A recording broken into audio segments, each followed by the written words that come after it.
Imagine having more wealth than Jeff Bezos, Elon Musk, and Bill Gates combined. Imagine commanding so much economic power that the US government has to invent entirely new laws just to rein you in. At the peak of his career, John D. Rockefeller controlled nearly 1.5% of the entire American economy. To put that in modern terms, that's around $280 billion. And this wasn't tech, crypto, or financial speculation. It was oil, sheer ambition, and one man's relentless strategy to dominate an industry that would define modern America. The Rockefeller story begins not in luxury, but in modesty.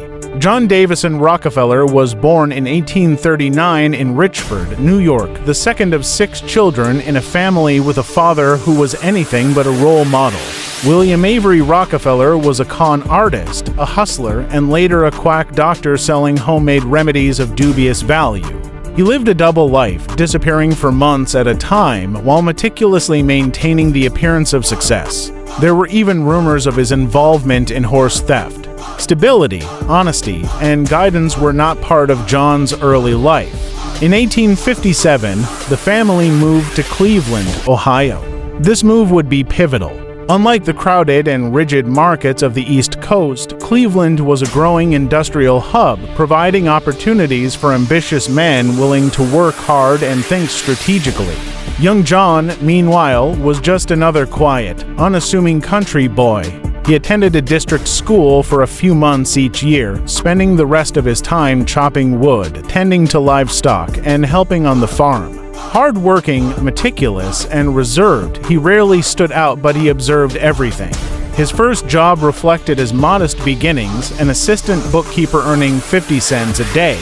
It was unglamorous, but John had a plan. He saved every penny he could and combined it with a small loan from his father to make his first move in business. In 1859, he co-founded Rockefeller & Clark, a commodities brokerage dealing in agricultural goods and petroleum products.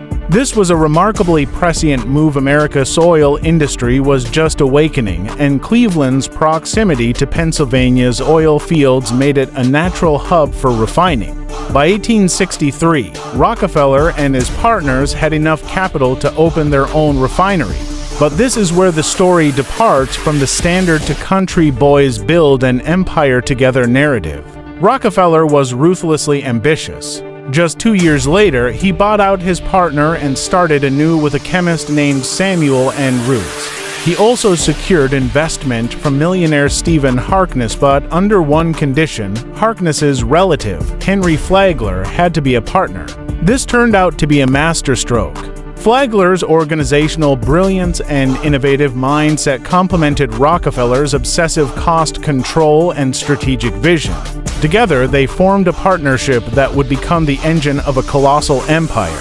By 1870, Rockefeller was a rising force in Ohio's elite circles. At just 31, he incorporated the company that would make him one of the richest men in history, Standard Oil. Unlike most competitors, Rockefeller didn't gamble on drilling or exploration. He focused on refining a sector with predictable costs and steady profits. Efficiency became his obsession. Waste reduction, process optimization, and scientific research were the hallmarks of his company. Where others saw unusable byproducts or sour oil, Rockefeller saw untapped wealth. But efficiency alone wouldn't make him unstoppable. He wanted domination. Standard Oil bought out, forced under, or bankrupted competitors mercilessly. In the first 3 months of 1872 alone, Rockefeller absorbed or destroyed 22 of Cleveland's 26 refineries. His company negotiated secret railroad rebates by promising massive shipments of oil, slashing transportation costs, and leaving rivals unable to compete.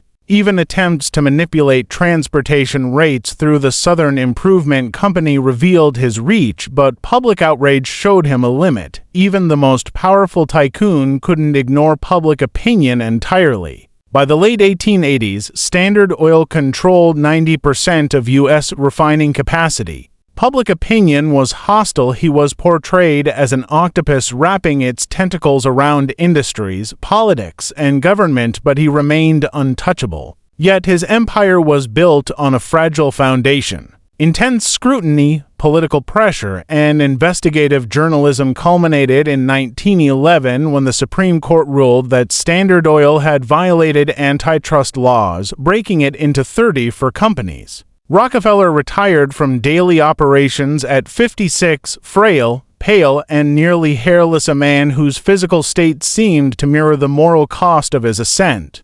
This turning point marked a dramatic shift in Rockefeller's life, philanthropy. In 1913, he established the Rockefeller Foundation, dedicating his fortune to public health, education, and scientific research. He funded the University of Chicago, the Rockefeller Institute for Medical Research, and countless programs that revolutionized medicine, public health, and sanitation. He helped develop vaccines, modernized medical education, and even founded China's first modern medical school. He tackled diseases like malaria, yellow fever, and hookworm, launching global campaigns that saved millions of lives. Unlike many philanthropists who spread donations thin, Rockefeller preferred high-impact strategies. By concentrating his wealth on systemic problems, he ensured lasting change. The foundation played a crucial role in the Green Revolution, dramatically increasing agricultural productivity and arguably saving up to 1 billion lives.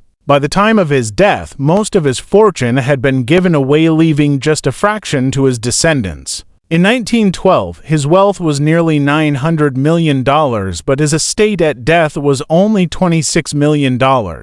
Even after his passing, the Rockefeller influence endured.